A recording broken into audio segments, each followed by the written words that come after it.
Welcome to biology पाठशाला। आज की पाठशाला में हम रिकॉम्बिनेट डीएनए टेक्नोलॉजी की बात करेंगे और उसके प्रोसेस की बात करेंगे। लेकिन पाठशाला के स्टार्ट करने से पहले हम बच्चों को मोटिवेशन मैसेज देते हैं और आज का मोटिवेशन मैसेज कुछ इस तरीके से है।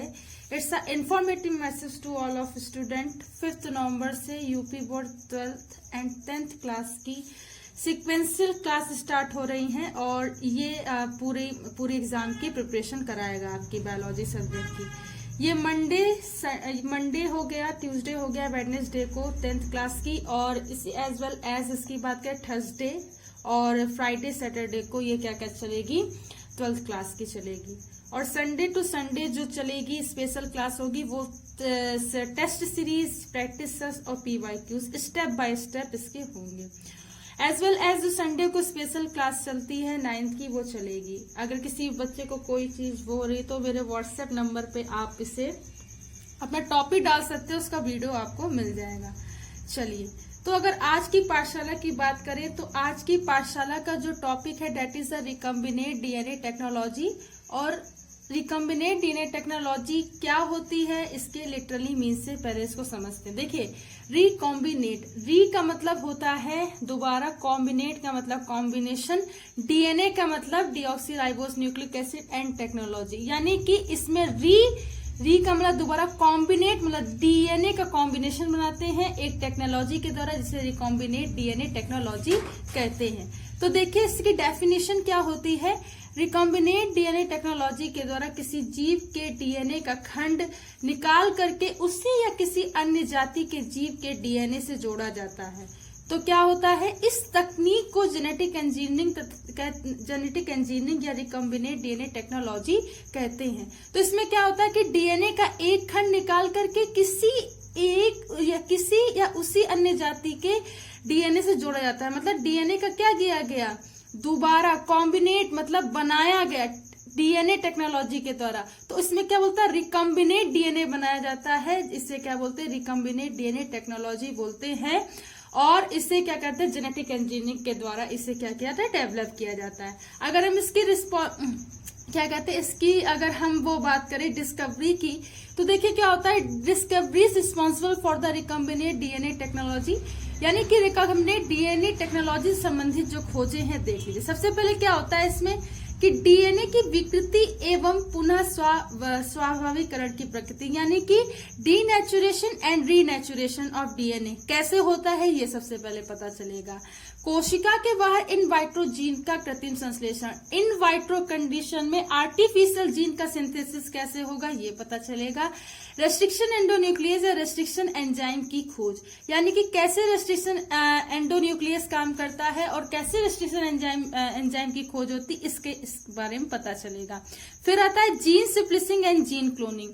जीन सिप्लिसिंग, कैसे जीन सिप्लिसिंग की जाती है, कैसे जीन को अलग किया जाता है, तोड़ा जाता है, और कैसे जीन तकनीक का विकास हुआ, इसकी बात करेंगे।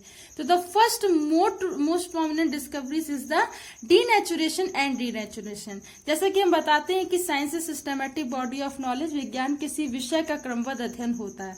अगर यहाँ पे कोई भी चीज है तो उसका बेसिक फंडामेंटल फैक्ट होता है, टर्मिनोलॉजी होती है।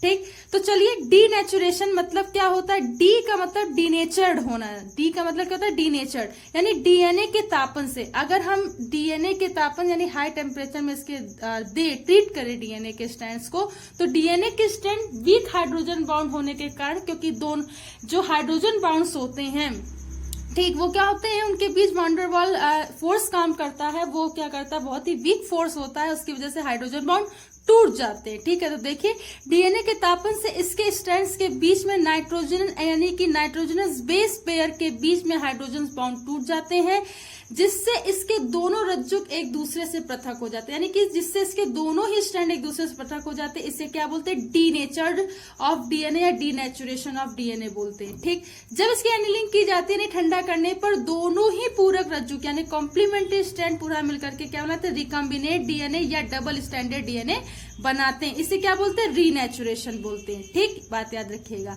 तो इसी गुण के कारण, यानी कि सबसे पहले हाई टेम्परेचर दिया, डीएनए के स्ट्रैंड टूटे, ठीक, फिर डीएनए के स्ट्रैंड टूटे तो क्या हो गया, डीनेचर्ड हो गया।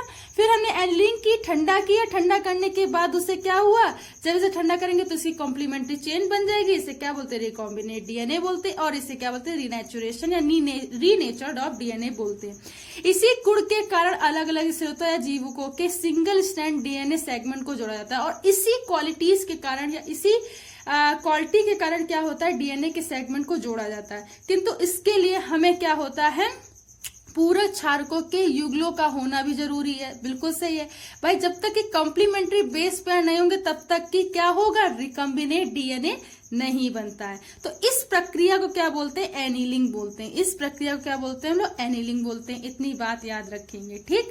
चलिए आगे बढ़ते हैं। जीन का कृत्रिम संश्लेषण या आर्टिफिशियल सिंथेसिस ऑफ जीन। देखिए, आर्टिफिशियल जीन की अगर हम बात करें तो डॉक्टर हरगोविंद खुराना ने 1972 में एक कृत्रिम जीन टायरोसिन टीआरएनए का कोशिका के बाहर इन वाइट्रो कंडीशन में आर्टिफिशियल संश्लेषण करने में सफलता पाई थी। ये कोशिका के अंदर सामान्य रूप से प्रकार यानी कि फंक्शन करने में क्या था, कैपेबल था।